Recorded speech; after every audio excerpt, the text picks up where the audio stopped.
Só quero fazer aqui uma lembrança. A gente já conversou sobre isso, a gente já falou sobre isso. Essa é uma palavra que tem mexido muito comigo. Quando Paulo escreve a igreja que está lá em Corinto, ele diz assim, a gente conhece bem, ele está falando dos dons, inclusive ele toca na questão do dom de línguas, né, de falar em outras línguas. E aí ele vai falando a respeito dos dons, são 3, 4 capítulos a respeito desse assunto. O capítulo a respeito do amor aparece ali, bem inserido e a propósito. E, ao final, Paulo diz assim, procurem com zelo os melhores dons. Essa é a minha exortação para vocês. Procurem com zelo, com tudo que vocês tiverem de melhor empenho, os principais dons, os melhores dons, mas em especial, o dom de profecia. Por quê? Porque o dom de profecia faz com que o profeta encoraje os homens, console os homens e edifique os homens. Se você quiser dar uma olhada, está lá em 1 Coríntios capítulo 14. O profeta, no seu tempo, ele edifica os homens. Ele consola os homens que precisam de consolo. Ele encoraja os homens que precisam ser encorajados. Então, a necessidade da palavra profética em todos os tempos é muito importante. E aí, mais uma vez, eu queria frisar que o profeta não é a pessoa que enxerga o futuro. Ele faz conexões e pode até concluir algumas questões em relação ao futuro. Mas o profeta é, antes de mais nada, a pessoa que enxerga o seu tempo, enxerga o presente. Ou como Paulo Júnior gosta de lembrar sempre, o profeta tem o olhar para o que é eterno. Gosto muito dessa expressão sua, Paulo Júnior. E aí eu queria comentar com vocês aqui, antes de passar para o Paulo Júnior, e até para levar a palavra para ele dessa forma, a respeito de uma situação que me parece muito interessante. Num outro momento, a gente até passou rapidamente por ela. Está lá em Jeremias, no capítulo 7. E aí, como eu sempre faço com vocês, eu queria muito que você abrisse e acompanhasse junto comigo, porque quase tudo o que a gente pretende chamar a atenção é basicamente uma leitura do que está lá.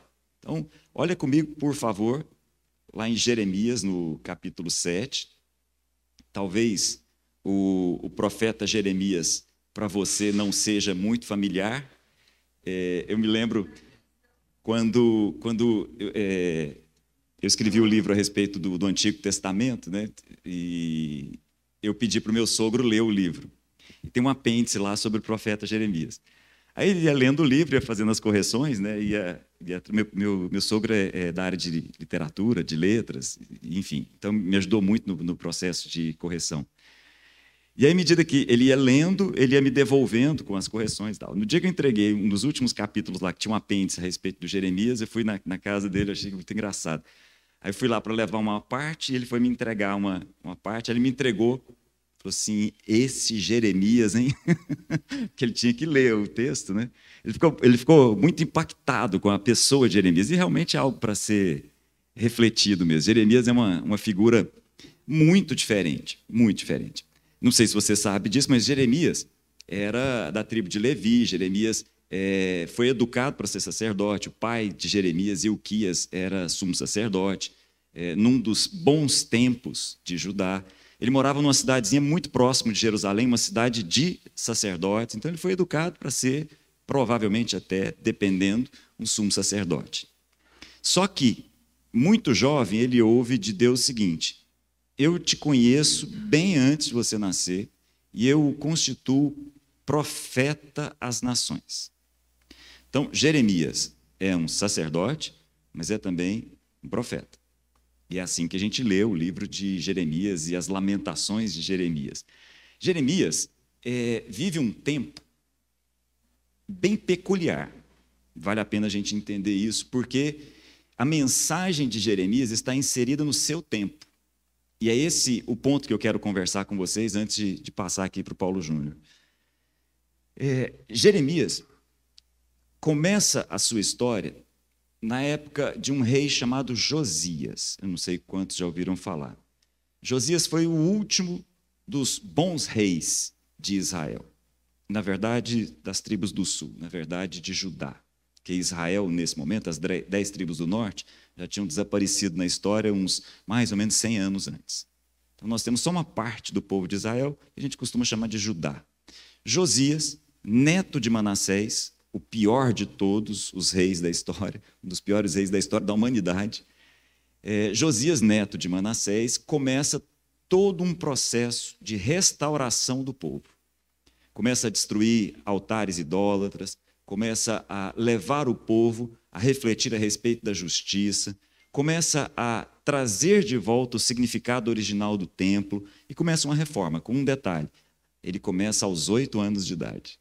Isso é muito interessante. Aos 8 anos, Josias começa toda uma carreira e toda uma transformação na história do povo de Judá. Só que Josias se envolve numa guerra que não era dele. Isso é muito interessante. No auge do seu reinado e num dos melhores momentos da história de Judá, Josias se envolve numa guerra entre o Egito e a Babilônia. Ele resolve se colocar no caminho quando o Egito subia para a Mesopotâmia, para uma guerra que foi inclusive famosa na história, ela nem aparece nas escrituras, mas ela ficou famosa na história, a Guerra de Carquemes.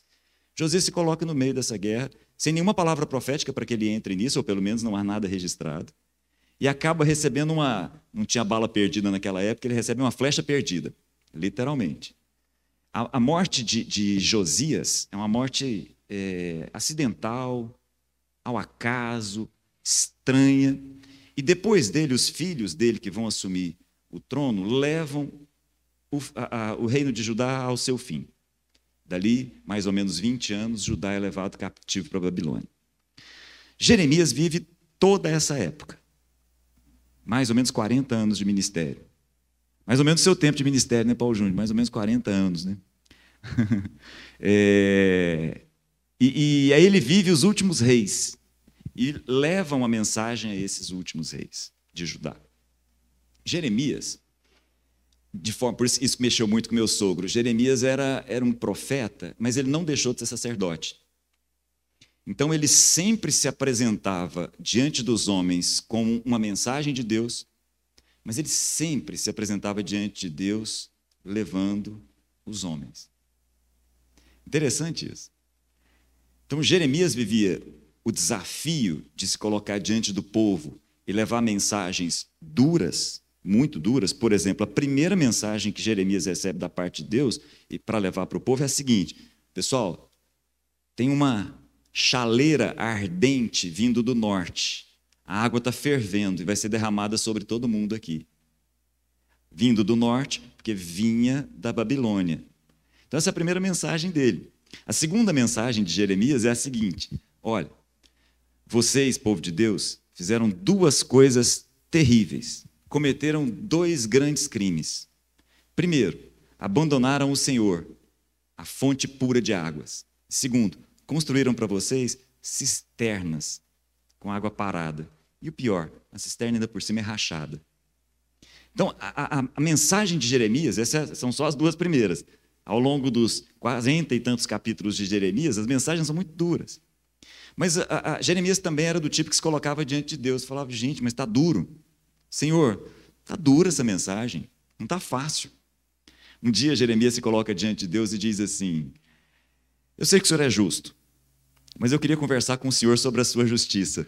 Eu acho esse texto tão interessante. Eu sei que o Senhor é justo, mas eu queria conversar com o Senhor sobre a sua justiça.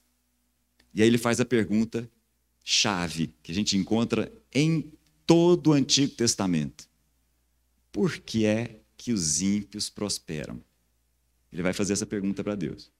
E a maneira como Deus responde é muito interessante, mas não é o meu ponto aqui. Meu ponto é que esse ser humano, Jeremias, vive no seu tempo. Está lá, inserido no tempo, como um sacerdote e agora também como um profeta. Mas é um ser humano, assim como nós. Nos seus dias, ele era visto de maneira péssima. Ele era visto como traidor da nação, porque a mensagem dele não era a favor da nação. Ele era visto como uma pessoa que atrapalhava os reis. Por 2 vezes ele foi preso, e numa delas ele foi jogado dentro de uma cisterna toda cheia de lama lá, e alguém teve pena dele, foi lá e tirou ele lá de dentro. passou fome, lidou com situações terríveis. E detalhe, Jeremias também foi daqueles profetas que encarnava a própria mensagem.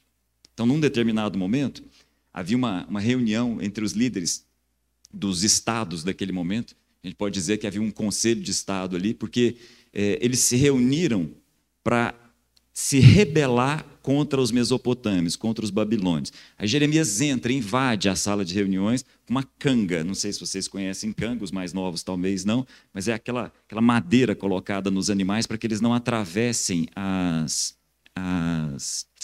cercas. Né? Então coloca ali para segurar o bichinho.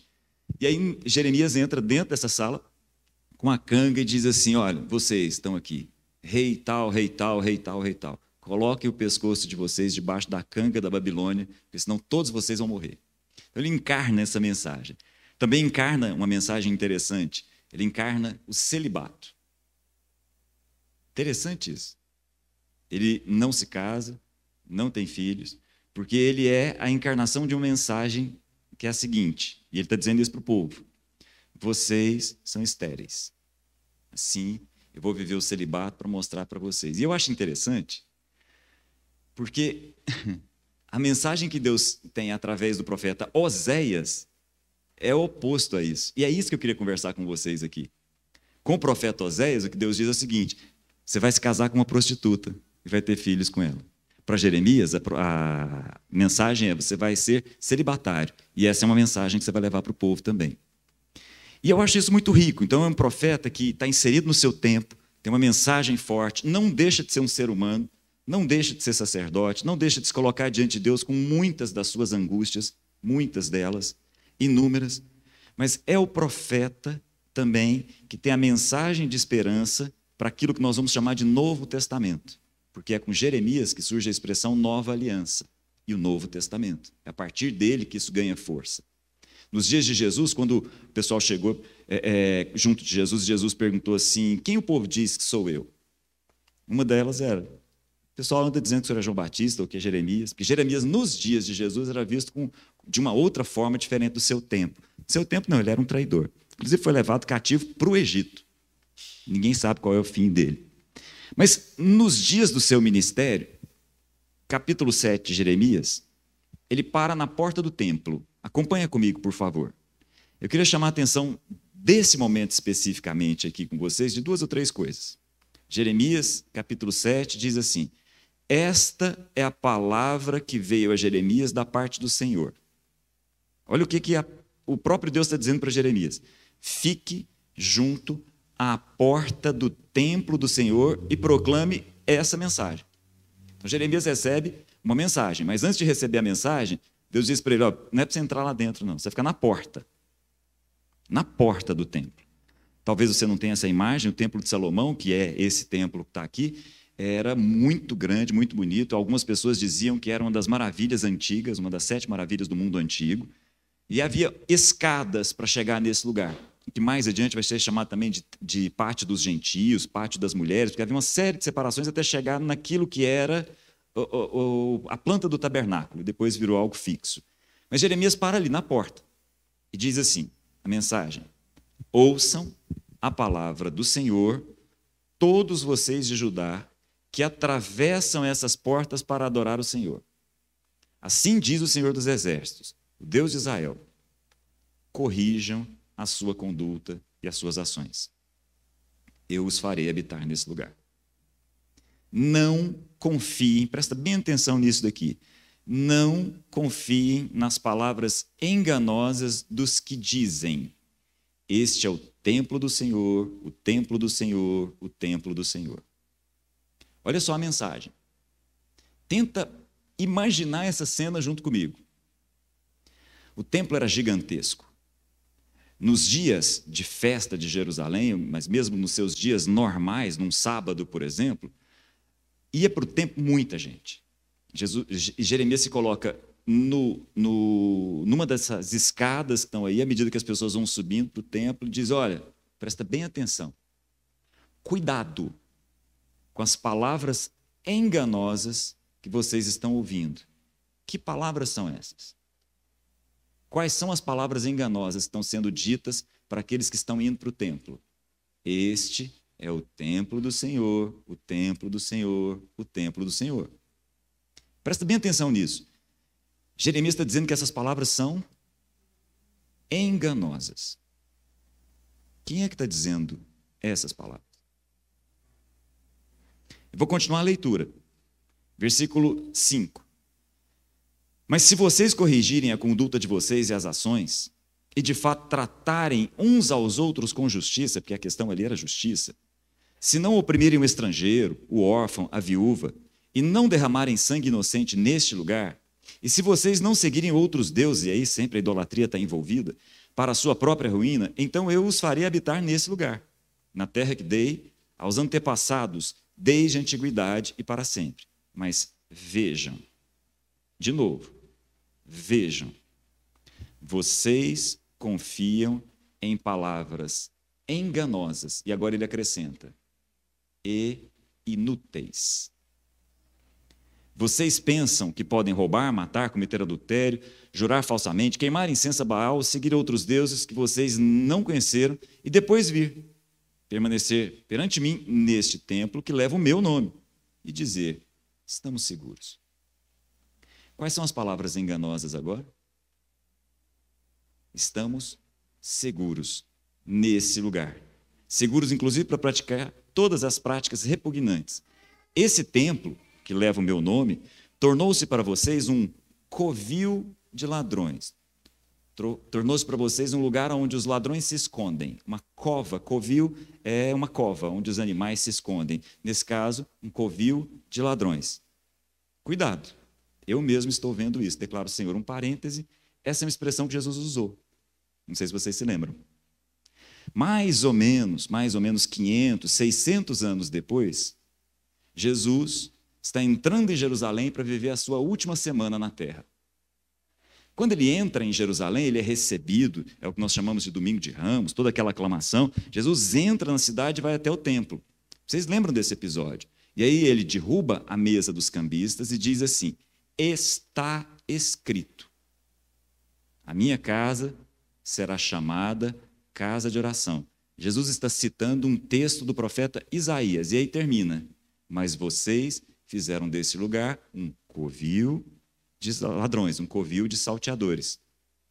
Jesus, olha, presta bem atenção que é esse o meu ponto aqui com vocês hoje. Jesus está pegando a palavra de Jeremias, de 600 anos atrás, e está inserindo no seu tempo, no primeiro século. É esse o ponto, é isso que eu queria conversar com vocês. Mas eu vou continuar a leitura. Versículo 12, voltando a Jeremias. Portanto, vão agora a Siló, o meu lugar de adoração, onde primeiro fiz uma habitação em honra ao meu nome. E vejam o que eu, o Senhor, fiz por causa da impiedade de Israel, meu povo. Siló, talvez você não saiba, Shiló, para alguns também. A turma que foi para Israel na última viagem de Israel, naquela época que a gente podia viajar, né? Teve lá nesse lugar, Siló. Siló foi, ou Shiló foi, por mais ou menos 300 anos, o que é Jerusalém nesses dias. Então, para Josué, lá atrás no tempo, Siló era a capital, era o lugar da reunião, era onde as tribos se reuniam para tomar as decisões de como a terra seria ocupada. Mas o fato é o seguinte, Siló, ou Shiló, desapareceu. E Deus está dizendo, fui eu que fiz isso. Fui eu que destruí esse lugar. Eu mesmo. Interessante isso, né, gente? E aí eu queria trazer aqui com vocês um contraste. Eu vou caminhar no tempo mais ou menos uns 100 anos. E vou olhar com vocês um outro profeta, o profeta Ageu. E aí, de novo, vou insistir nisso com vocês. Olha o texto comigo, que é fundamental. Vai lá, então, um dos últimos livros do Antigo Testamento, Ageu. Ageu, Zacarias e Malaquias são os últimos livros do Antigo Testamento e são também os últimos profetas. Ageu, Zacarias e Malaquias. São, inclusive, contemporâneos. Ageu, Zacarias e Malaquias. Ageu e Malaquias são muito parecidos na sua mensagem. Zacarias é um tanto quanto apocalíptico, vamos dizer assim. Por quê? Porque Zacarias tem visões. Inclusive, várias dessas visões aparecem no livro de Apocalipse. Ageu e Malaquias são muito parecidos. Mas eu queria chamar a atenção de vocês e queria que você comparasse a mensagem de Ageu com a mensagem de Jeremias. Meu ponto aqui não são as mensagens em si. Meu ponto aqui é outra coisa. Olha o profeta Ageu. No primeiro dia do 6º mês do ano do reinado de Dario, agora nós estamos numa outra época. Nós estamos no reinado de Dario, já não é mais Babilônia, já não é mais Assíria, já não é nem Egito. Agora é o mundo persa. E aí aparece essa figura, Dario. Nesse momento, gente, a Bíblia já tem uma intersecção com a história. A história já vai nos ajudando a entender, inclusive, uma série de coisas aqui. O mundo mudou. Agora a gente tem um mundo diferente daquele mundo dos dias do profeta Jeremias.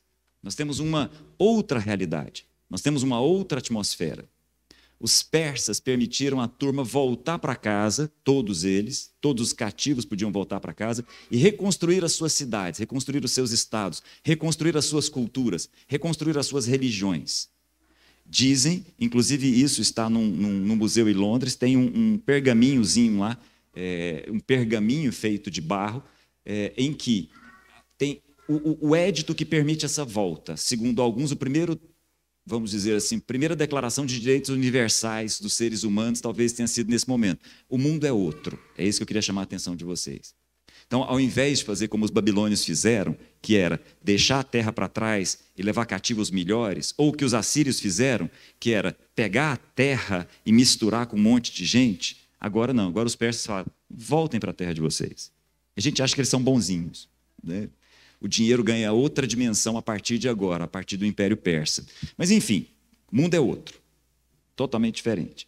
E o povo retorna para reconstruir a cidade que tinha sido destruída pelos babilônios. E aí o profeta Ageu está nesse lugar. O profeta Malaquias está nesse lugar, nesse momento. Assim como Neemias, assim como Esdras, vive esse momento. Então, olha o versículo 2, para vocês entenderem a mensagem. Assim diz o Senhor dos Exércitos. Esse povo afirma, ainda não chegou o tempo de reconstruir a casa do Senhor. Pois a palavra do Senhor veio novamente por meio do profeta Ageu. A palavra é a seguinte, acaso é tempo de vocês morarem em casas de fino acabamento, enquanto a minha casa continua destruída? Estão entendendo a mensagem? A mensagem do profeta Jeremias era, na porta do templo, presta bem atenção, vocês estão entrando aqui, presta bem atenção, vocês estão achando que esse lugar é o lugar que dá segurança para vocês? Outras pessoas, na verdade, outros profetas estão dizendo para vocês isso. Este é o templo do Senhor, o templo do Senhor, o templo do Senhor. E Jeremias está dizendo, no seu tempo, Jeremias está dizendo assim, essas são palavras enganosas e inúteis. Agora vem o profeta Ageu, inserido no seu tempo, e diz assim, assim diz o Senhor, vejam, versículo 5, aonde os seus caminhos os levaram? Vocês têm plantado muito e colhido pouco. Vocês comem, mas não se fartam. Bebem, mas não se satisfazem. Vestem-se, mas não se aquecem. Aquele que recebe salários, recebe para colocar numa bolsa furada. Assim diz o Senhor, vejam aonde os caminhos de vocês os levaram. Subam ao monte para trazer madeira. Construam o templo. Construam o templo. Para que eu me alegre, Deus falando, e nele seja glorificado, diz o Senhor. Vocês esperavam muito, mas eis que veio pouco. E o que vocês trouxeram para casa eu dissipei como um sopro. E por que fiz isso? Pergunta o Senhor dos Exércitos. Por causa do meu templo, que ainda está destruído, enquanto cada um de vocês se ocupa com a sua própria casa. Eu não vou continuar. O ponto que eu queria chamar a atenção aqui, e é na verdade um chamar de atenção nosso. O que Paulo nos exorta procurem com zelo os melhores dons, em especial o de profetizar, porque a palavra do profeta traz consolo, edificação e encorajamento para todos os homens. Só que tem um detalhe.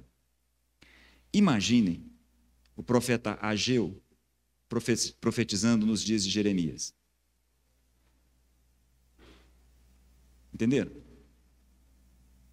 Imagina o profeta Ageu ouvindo Jeremias falando, olha, esse lugar aqui vai ser destruído, como Siló foi destruído. Aí Ageu falou, não, vocês têm que deixar as casas de fino acabamento e cada vez mais nós temos que reconstruir esse lugar. E o inverso também. Imagina Jeremias, nos dias de Ageu, dizendo assim, olha, esse lugar aqui não traz segurança nenhuma, esse aqui não era para ser refeito, esse lugar aqui foi destruído, era para ser destruído mesmo. Assim como aconteceu com Siló. Entenderam onde eu quero chegar? Nós precisamos estar conectados com o nosso tempo e fazer aquilo que as Escrituras nos ensinam: servir à nossa geração, dentro do nosso tempo. Para quê? Para que a nossa mensagem possa edificar os homens, consolar os homens e encorajar os homens. É esse o desafio. E aí, Paulo Júnior, eu demorei muito para passar para você, mas era para deixar nesse ponto. Porque no Dia dos Pais, queria te dizer que para o Brasil hoje, você tem sido essa voz que tem encorajado, tem edificado e tem consolado os homens. Porque a mensagem está conectada com o nosso tempo. Ela não está desconectada do nosso tempo. Como na semana passada, né, você trouxe aqui uma mensagem muito significativa, muito forte, a respeito da salvação, não como o lugar, mas como o caminho. Salvação não é o lugar onde eu chego ou para onde eu vou. Salvação é uma jornada que tem propósito. Isso faz muito sentido nos nossos dias.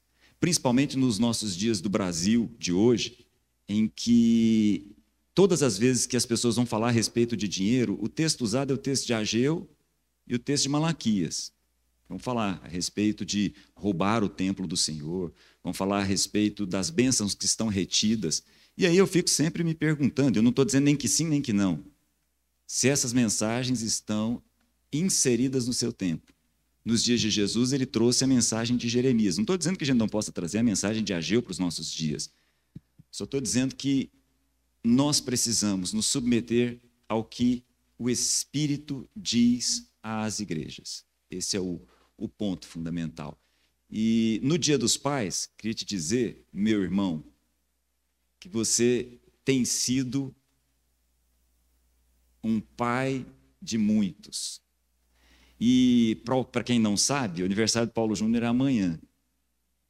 E eu gosto demais da palavra coincidência. Algumas pessoas confundem coincidência com aleatoriedade, com acaso. Não.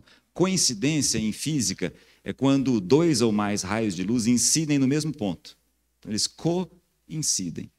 Então, eu acho muito, muito bom pensar que o seu aniversário coincide sempre muito próximo ao Dia dos Pais. Eu tenho gostado muito de uma palavra que os rabinos têm ensinado a respeito do aniversário, que é o seguinte: hoje, no seu caso amanhã, é o dia que Deus decidiu que não iria viver mais sem você. E aí a gente celebra esse dia. Esse é o dia do seu aniversário. Meu irmão, é com você, mas eu queria deixar essa homenagem e esse estímulo muito alinhado ao Dia dos Pais. Você que tem sempre trazido uma mensagem conectada com o nosso tempo e tem sido sempre a mensagem que não esmaga a cana quebrada. Sempre. Sempre uma mensagem de consolo, de esperança, assim como Jeremias. Mensagens duras, mas que trazem para nós a esperança de uma nova aliança, né? É com você, meu irmão. Aleluia, Cláudio. Graças a Deus e louvo a Deus, sim, por essa palavra de ânimo, por esse testemunho na minha vida aí que você está trazendo, que é renovo, é esperança, é fé. E a gente quer sempre compartilhar sobre isso. Eu acho que na minha vida eu nunca ensinei outra coisa a não ser sobre Deus ser Pai e o amor de Deus como Pai, o fundamento de todas as coisas. Na verdade, quando você falou que esse tempo profético lá do profeta lá se coincide com o meu tempo de ministério, né? A gente, desde que eu ouvi o chamado de Deus, que eu pude conhecer a Deus no seu amor e na sua paternidade, já vão lá para 50 anos, eu tinha 14 anos de idade, e foi exatamente no momento em que meu pai estava me exortando como pai e me levando a assumir responsabilidades. E foi quando eu finalmente tive meus olhos iluminados, né, pelo amor de Deus. E aí, na verdade, a gente não ensina outra coisa, não compartilha, não testemunha outra coisa a não ser sobre a paternidade de Deus, sobre o espírito de adoção. E é isso, todo o nosso empenho no sentido de dar um testemunho e ser uma testemunha. Eu quero, na minha vida, encarnar o testemunho da paternidade de Deus, acolhendo os diferentes, sendo um representante assim desse espírito de adoção, né? Todo pai é pai por adoção. A gente só entende a natureza de Deus quando recebe dele o espírito de adoção para todos os seus filhos. É muito interessante porque a gente está compartilhando hoje sobre, né, o Dia dos Pais, é um desafio para nós. O Rafa deu um testemunho, você deu testemunho de como isso foi transformador, como foi transformador na nossa vida e o que isso representa de desafio. E você abriu a nossa reunião, o nosso encontro hoje, com o texto lá, né, de Apocalipse, e lembrando bem, às vezes as pessoas pensam que Apocalipse é uma mensagem a respeito do futuro, né? E olham, pastor, você não vai falar sobre escatologia, e realmente eu não tenho assim muita vocação para falar sobre escatologia, porque geralmente quando as pessoas querem falar sobre escatologia, elas estão ávidas de saber o futuro, e a palavra de Deus diz que ele abomina o prognosticador e o adivinhador. Às vezes as pessoas pensam que a palavra do Apocalipse era para falar do futuro, e não era, para nos garantir do eterno. E às vezes o Apocalipse é confuso, exatamente porque o profeta vai ver toda a confusão dos últimos dias sobre a luz da eternidade de Deus. E, no fim, mostrar que a eternidade de Deus prevalece sobre toda a realidade contemporânea, toda a realidade temporal dos homens, por mais que elas não sejam compreendidas. Então, talvez o livro do Apocalipse não seja um livro para a gente compreender e nem ficar lá tentando adivinhar como é que vai ser o futuro, mas para que a gente possa ter a segurança de que, dependente da forma como o futuro e o presente se nos apresentam, a gente tem, né, a eternidade descortinada diante dos nossos olhos, e no trono está assentado o Senhor do mundo e o Pai da eternidade. Então, a gente entender que esse trono, que é de poder, né, sobre toda a ordem, é o trono da graça sobre toda a natureza. Então, quando os homens que não têm entendimento entram diante do trono de Deus, estão diante do poder, e aí é o trono do rei. Mas para quando nós, os seus filhos, entramos no mesmo ambiente, no mesmo pátio, e olhamos para o mesmo trono, então, quando todos veem um trono de poder, nós vemos o trono da graça. Nós estamos diante do trono da graça. Então, o Apocalipse é para revelar o trono da graça num ambiente em que todos querem saber onde é que fica o trono do poder. Então, isso é forte, porque essa era a crise de Jeremias, né? Então, até você comentou uma coisa aí, que dentro desse contexto, para a gente entender, né, onde estava a diferença do Jeremias e do Oséias, né? Jeremias foi chamado a um ministério celibatário e o Oséias foi chamado a um casamento difícil. Pensa um casamento difícil, que é o casamento de Oséias, que tem conscientemente tomar por esposa uma prostituta praticante. Ele não pegou uma prostituta arrependida, não. Ela estava na prática da sua prostituição e Deus mandou ele se casar com ela. Então, essas são as diferenças. Mas onde está a igualdade desses homens, né? É que ambos foram desafiados por Deus a adotar. Então, é entender que a gente é chamado por Deus a adotar. Mesmo na nossa esterilidade, temos que adotar aqueles que naturalmente não são filhos. E adotar também aqueles que a gente, às vezes, queria que não fossem. Então, Oséias tinha que adotar aqueles que ele queria que não fossem, e o Jeremias tinha que adotar aqueles que ele pensava que não era. Então, esse é o grande desafio, né? Então, são dois homens com vocações distintas, mas de natureza semelhante.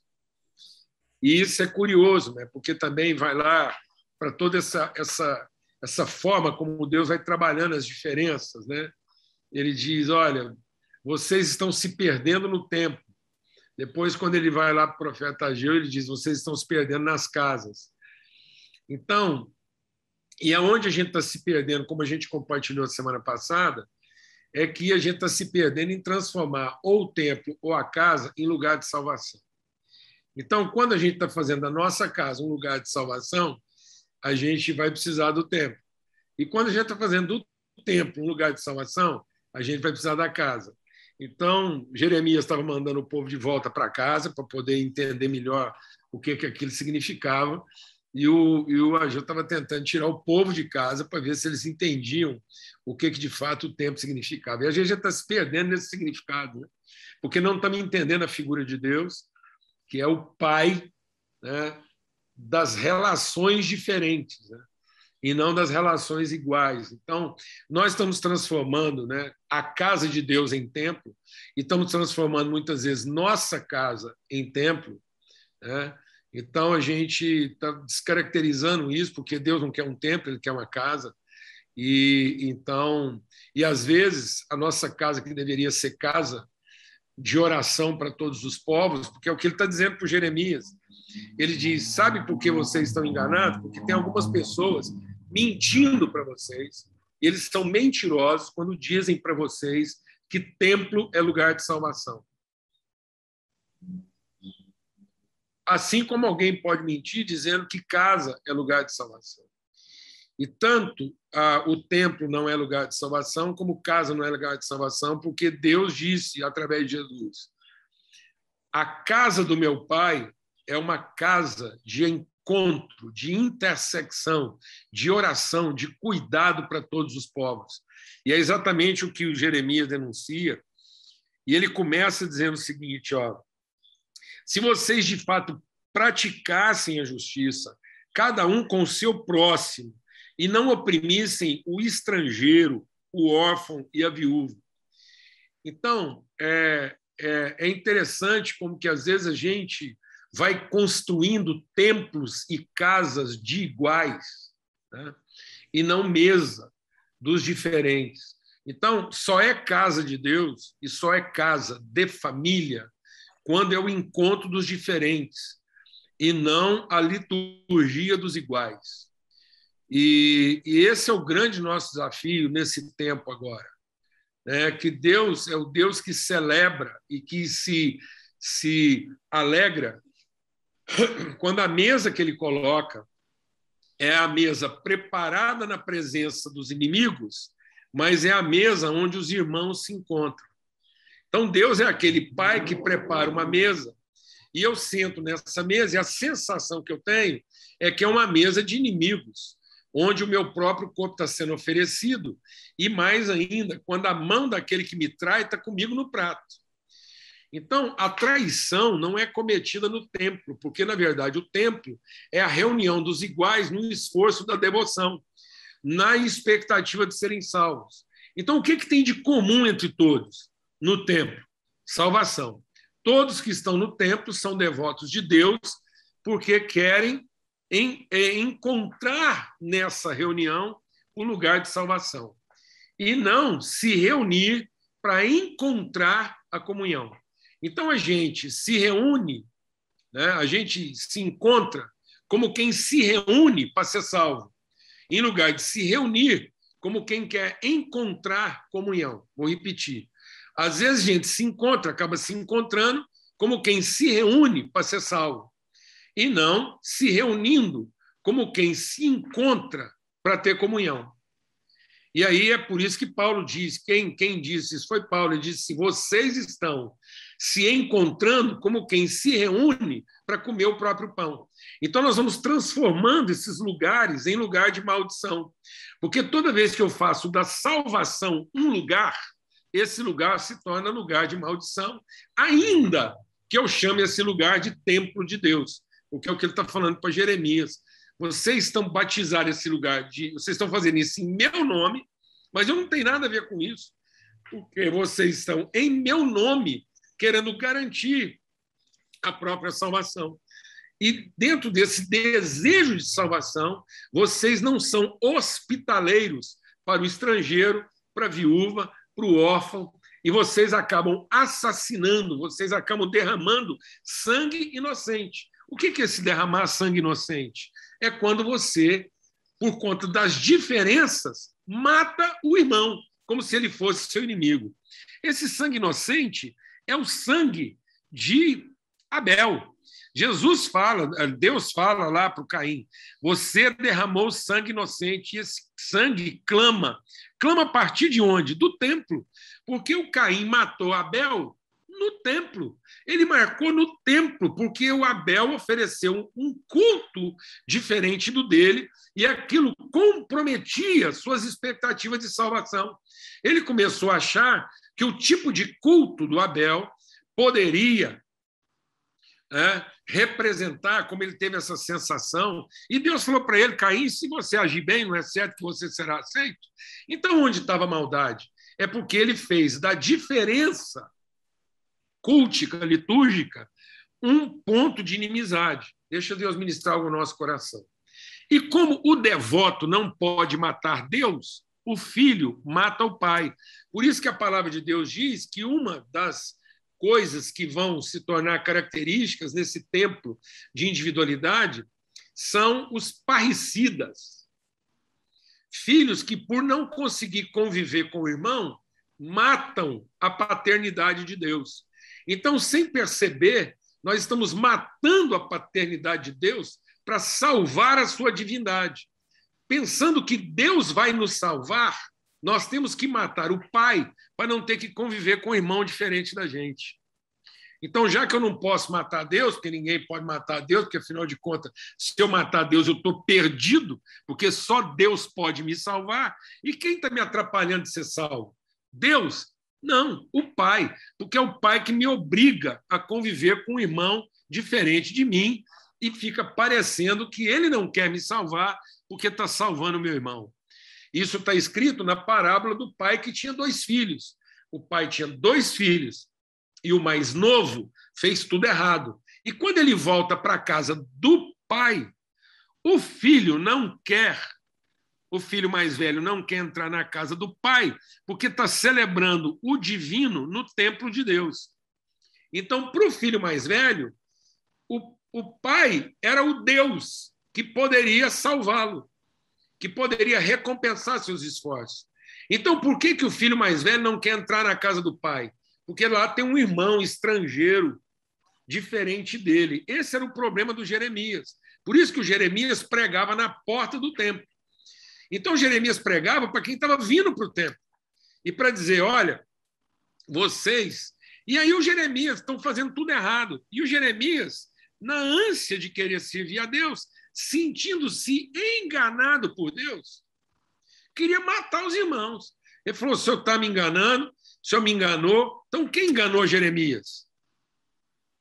Jeremias estava sendo enganado por quem? Pelo pai.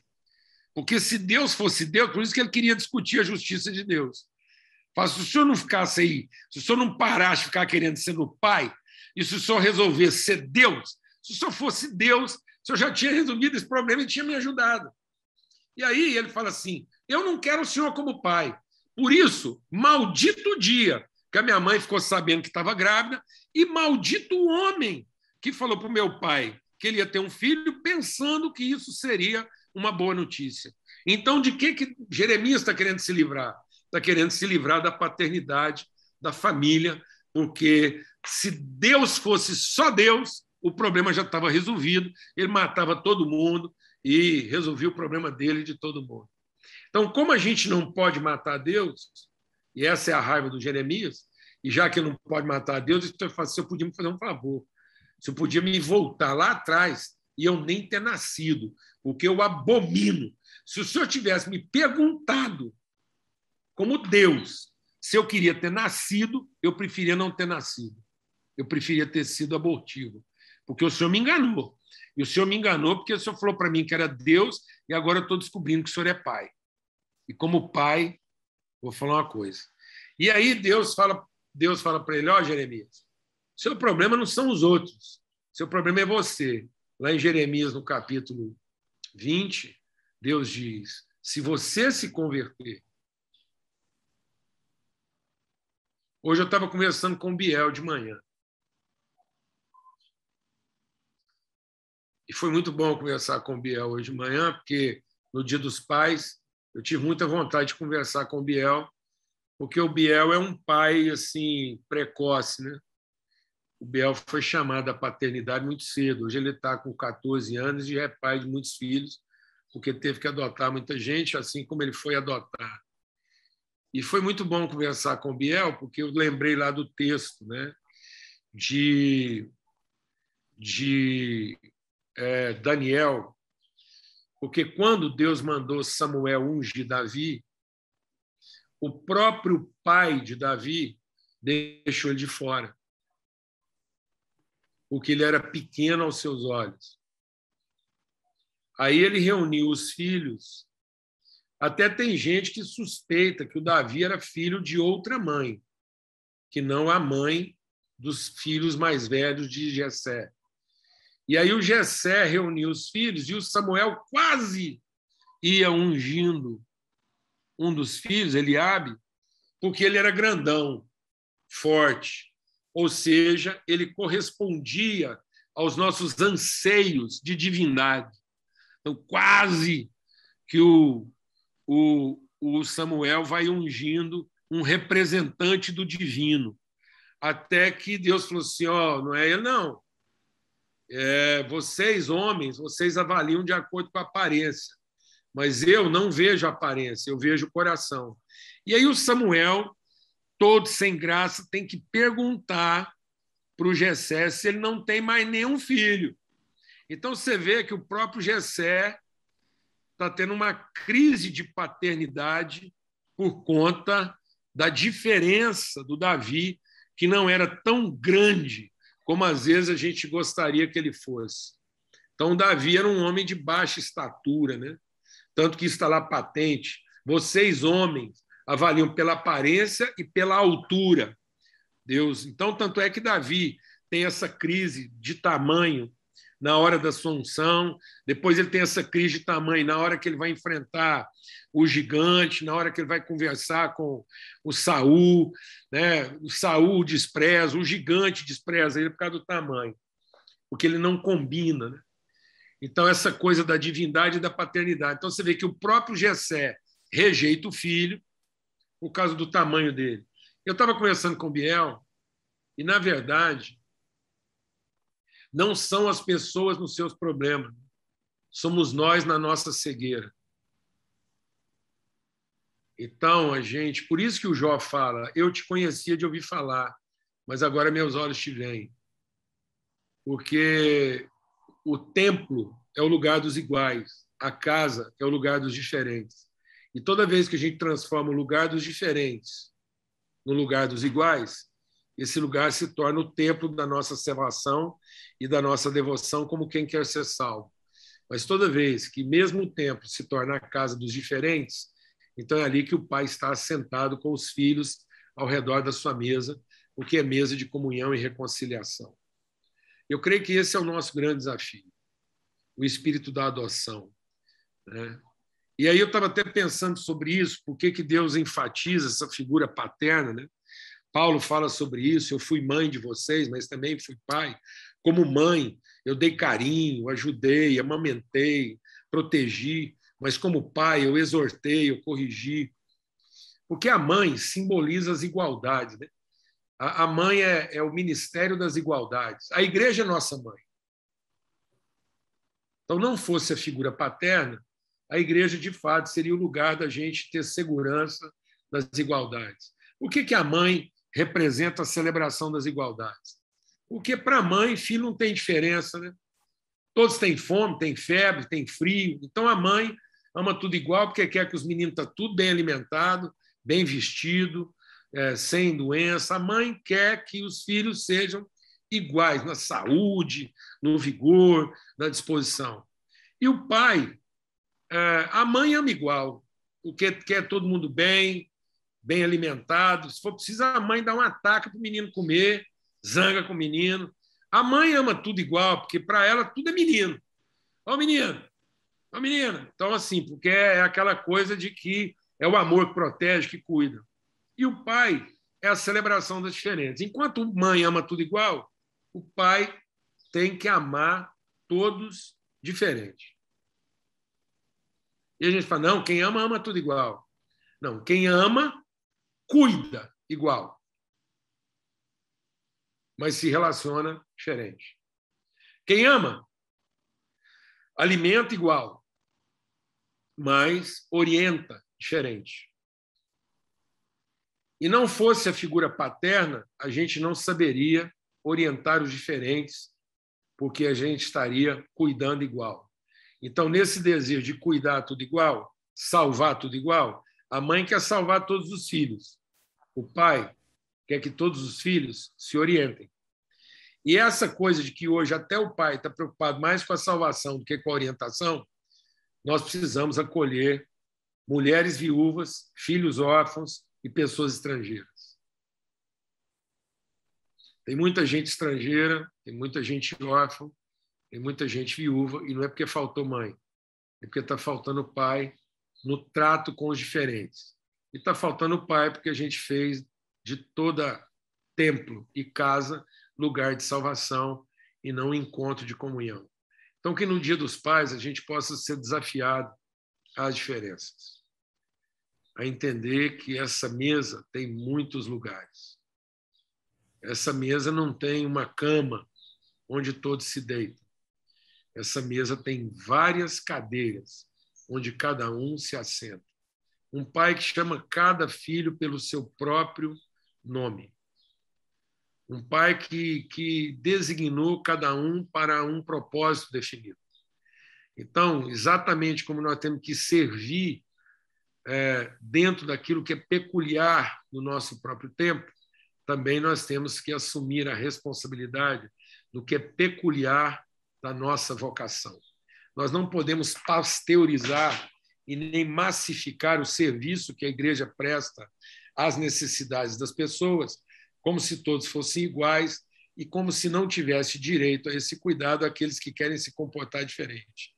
Mas que a igreja pudesse ser também a mesa dos diferentes, a mesa onde não é a devoção que conta, é a comunhão. A mesa onde não é o rito que define, é o compromisso que se assume. Então, que a gente possa ser um lugar onde, além do rito, existe compromisso. Além da necessidade satisfeita, existe a responsabilidade de cuidar e de orientar. E essa é a casa do Pai. A casa do Pai onde há muitas moradas. Se fosse por conta da mãe, a casa tinha um quarto grande e único, que ela entrava e já cuidava dos filhos, tudo ao mesmo tempo. Já fazia uma panelada grande e já era um quarto só para não ter trabalho. Mas, como é casa de pai, ela é grande porque ela tem vários quartos. Outro dia alguém me perguntou, como é que é esse negócio aí, da casa do meu pai há muitas moradas? Porque é assim, é uma mesa onde há muitas cadeiras. E é interessante que na casa do pai, o que importa não é estar sentado, é estar sentado na cadeira que leva o meu nome. Né? Então, isso é muito interessante.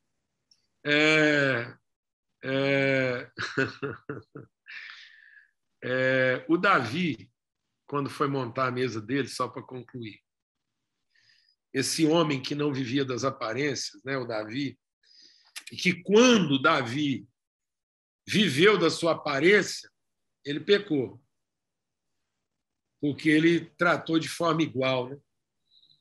Mas quando Davi foi lá estabelecer seu reino, o Saul estava morto, ele olhou para a mesa e falou assim, está faltando alguém aqui.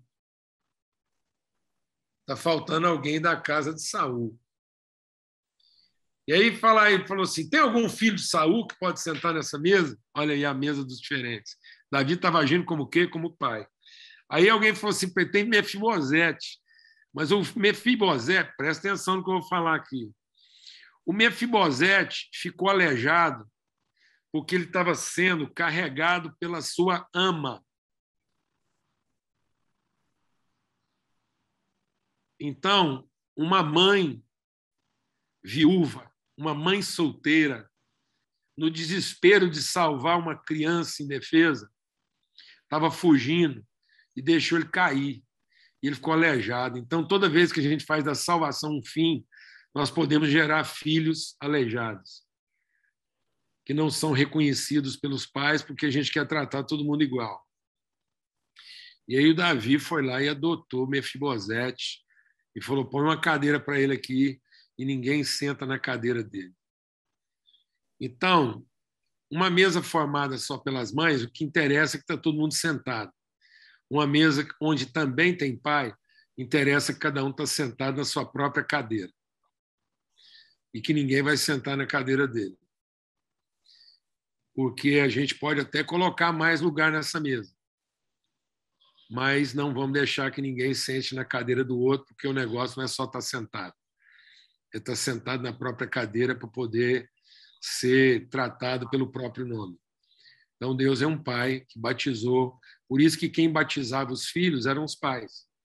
Era o nome de batismo, nome de pai, nome de paternidade. E não nome de poder, de capacidade, de competência, de conveniência. Então, muitas vezes, hoje, nós estamos tendo filhos que não têm nome de pai. Né? Não tem quem o estabelece na sua diferença e na sua peculiaridade, porque ele está sendo obrigado a sobreviver nas igualdades. Ele está sendo obrigado a ser um igual para ser salvo e não ser um diferente para orientar.